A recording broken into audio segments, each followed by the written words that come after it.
Hello, this is Jason P. Wilson Zero in X-Force, and this is my first video posting in a while. I've been in transition, so I wasn't able to really post anything up until now. But I do have all the comics that I have collected since my last posting, which was a while ago. And I'm posting them in 4 separate videos.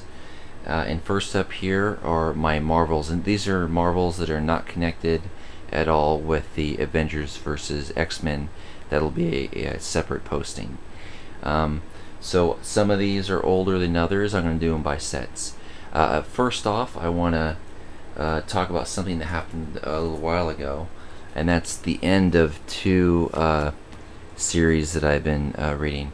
First off here is X-23. This is number 21. This is the final issue to a exceptional comic. I was sad to see it only have 21 issues. It was actually one of the better comics out there, especially for character development and character study.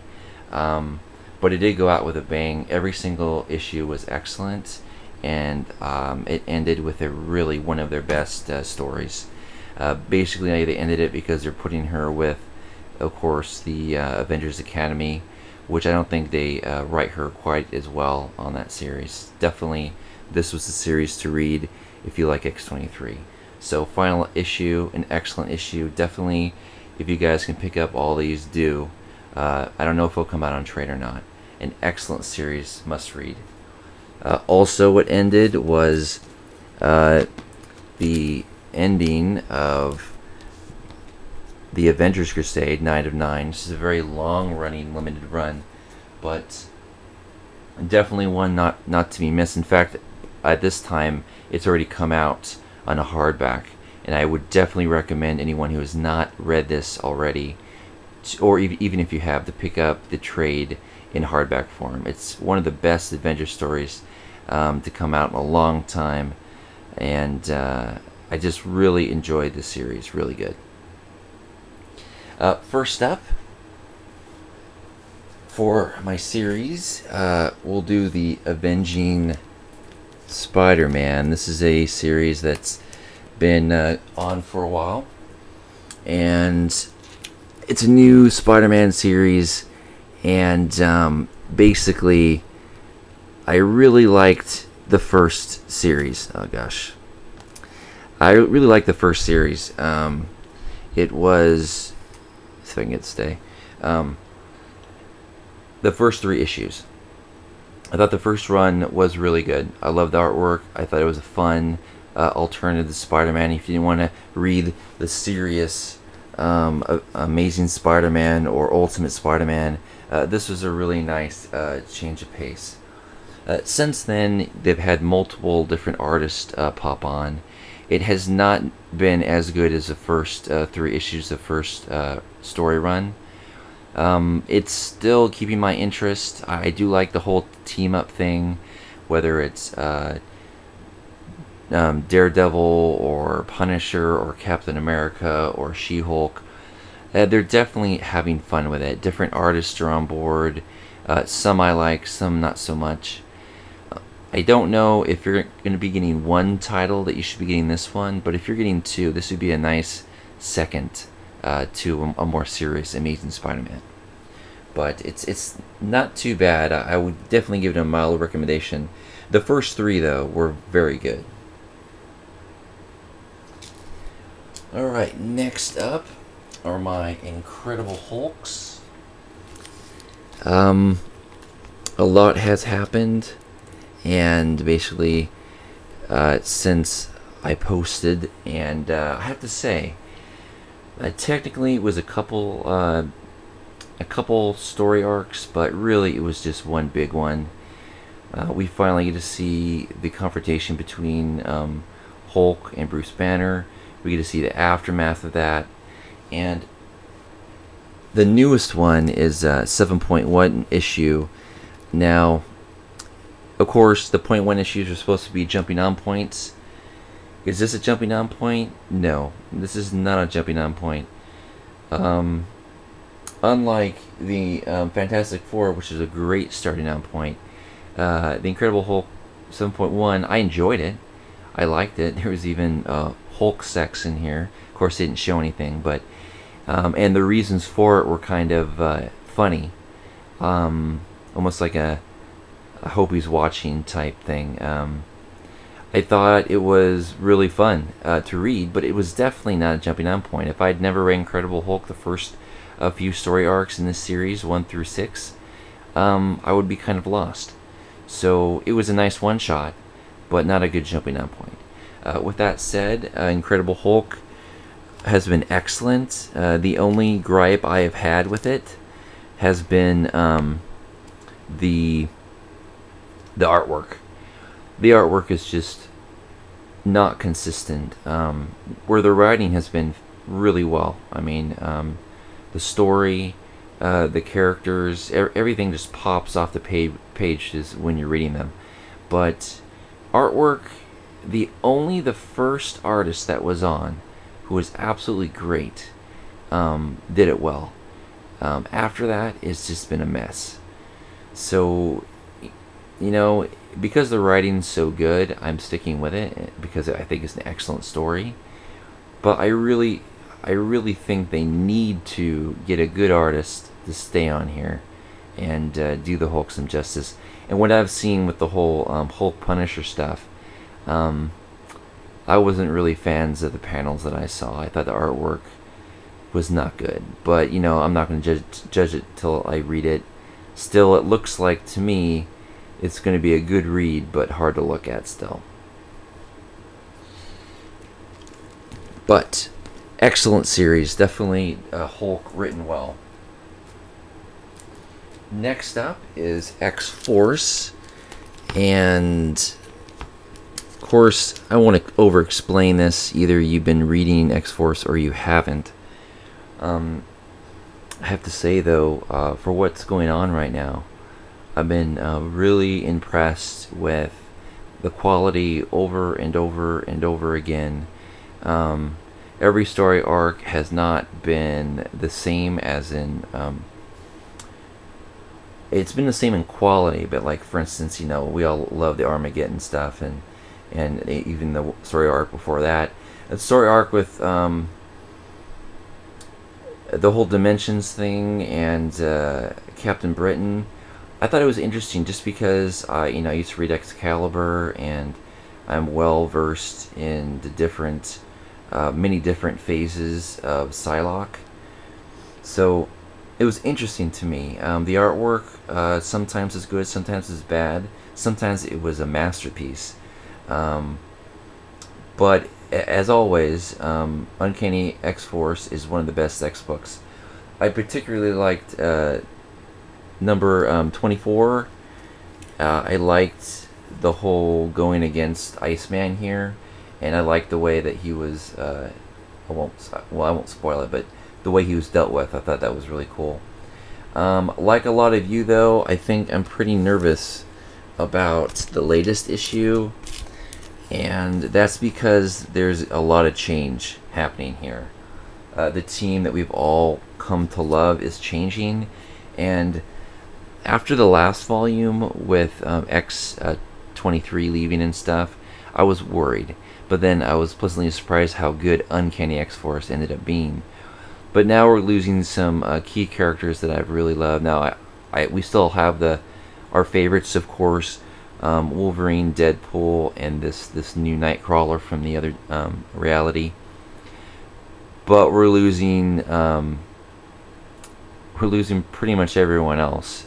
So, you know, Psylocke, I loved her. I understand. I knew they were going to do this just because of the last story arc and what they were leading up to. I kind of figured it, who was going to be leaving. But it is going to be different, and I'm curious. I would love for them to bring X-23 back on the team, but I don't think that's going to happen. But I'm really curious to see what they're going to do with this. But I am a little nervous just because they've been doing magic with these characters. So it's interesting to see what is in store for Uncanny X-Force next. And next up, after X-Force, is one of one of the comics that I just look forward to reading because I just love the heck out of this character, and I just think he's written like no one else is. And that is Deadpool. Now I'll do these two at a time because I know we're sliding everywhere right now. But basically, we got the death of Deadpool. That's parts 2, parts 3. I already showed part 1, but it's a 5-parter. So parts 1 and part 2, excellent. I think the artwork here with Deadpool is exceptional. I think as good as the writing always is, it's always funny. Sometimes the artwork is really questionable for me. Sometimes it's just fantastic. Other times it's just questionable. But this has been one of the best story arcs of Deadpool in a long time. In fact, there's actually a big change. I don't mean to spoil anything, but I guess I am going to because of the covers. But basically, there's a big change with Deadpool, and he basically, because of the events of Deadpool Dead, he is now fully healed in his appearance, and it's something that has not been the case for forever. So he's dealing with it in a Deadpool way. Hilarity is all throughout these pages. The artwork is good. It's best early on, and in my opinion, it was perfect all through the Deadpool Dead. Now there's a new artist here with number 55, which is good. He's been on it many times before. It's just not the crisp, lines that I really loved in this 5-part Deadpool Dead series. But Deadpool has been in good hands, written well, hilarity everywhere, and a real nice art style for a change. I've really been enjoying Deadpool, and I've enjoyed this 5-part series in this comic so much. I'm definitely going to be keeping Deadpool. What I usually do is I read Deadpool in trade, and occasionally I'll pick up like the Hulk run and stuff. But I enjoyed this so much that I'm just going to stay with it. I always look forward to the pages of the insanity that is Deadpool. Great. Definitely strongly recommend anyone who reads X-Force to start reading Deadpool. And last, well, actually not last, I'll save something else for last, but next up here is the run of Amazing Spider-Man. This, of course, is the Ends of the Earth. That's the prequel there. A lot has happened, and no comic comes out faster than Spider-Man does. It's been very good. I think this is some of Slott's best writing. He's always a great Spider-Man writer. Sometimes he's better than other times, though. I really think that this Ends of the Earth is Slott at his best. Also, the artwork is really nice. I'm really looking forward to this on trade because it's even though he's not always my favorite, he's one of my favorite Amazing Spider-Man artists. I do even like this whole new costume thing going on. I think the dialogue and the almost reinventing of the whole Doc Ock stuff. And I know the next story arc, No Turning Back, will be dealing with the Lizard, probably because of the Amazing Spider-Man movie, but it's still it's done really well, and I really like not only the Avengers that are in this book, but I've been really enjoying these three here working together. I think that some of the situations here are hilarious. Also, I've always liked these three working together, and it's nice to really have them together for a a good part of the story arc. Now, there was a one-shot, and the one-shot actually came out after 685, but before 686. And for those of you who are wondering, okay, do I need to read that? I would say yes. Its placement so far, because obviously the story arc isn't even over yet. I believe there's going to be at least one, maybe two more issues of Ends of the Earth. The one shot should be read, I believe, in sequence. You might even wait and read it at the end, but I went ahead and read it right before 686 when it was released, and I think that's the way you're supposed to take it. It definitely gives you more insight of what's going on. Parts of it, I would say, are important, but if you missed it completely, it would be fine waiting if you're going to be picking it up on trade, because they'll have it in there. But you could probably read, you definitely read 685 and 686 without picking this up. But if you really want the full story, and it's been a really good one, I would recommend picking up the one shot. So Amazing Spider-Man is in good hands, and I'm looking forward to the next story arc already. And last but not least is the 605.1 issue of Fantastic Four. Now, Fantastic Four is always excellent. It's never not good. But the .1 issues are always a question mark. Like the Hulk, it's not a .1 issue at all. It's just a one-shot story. This one actually is a great jumping on point. Like, for instance, all of you have been hearing how good Fantastic Four has been, and maybe you haven't really been reading it, maybe just picking up on trade. Well, even though the trades aren't caught up, this would be a perfect time to go ahead and pick up a 605.1, and then when the trades are released, you can be all caught up at whatever point they come out.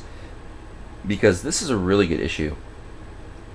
I don't want to spoil too much because I enjoyed it that much, but I will say this: there's Nazis in it, and that's something I wasn't expecting. But you really get an idea who the Fantastic Four is, but they did it in a different way.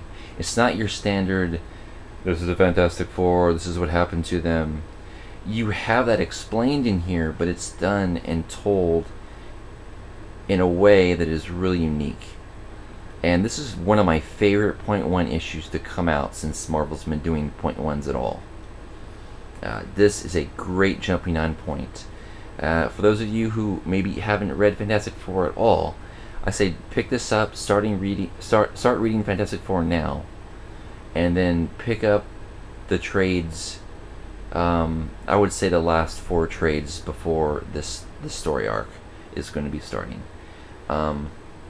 just to get some of the back stuff. Not that you would need it, but you would want to read it because it's been some of the best Marvel writing in any of the comics. So I definitely strongly recommend this. And with that, those are my Marvels. Again, I'm really sorry for not being able to post up until now, but I'm going to go ahead and get caught up, put a bunch of 4 videos here all at once, and then I'll be able to keep up like I was before. But with that, thanks for watching, and I'll see you next time.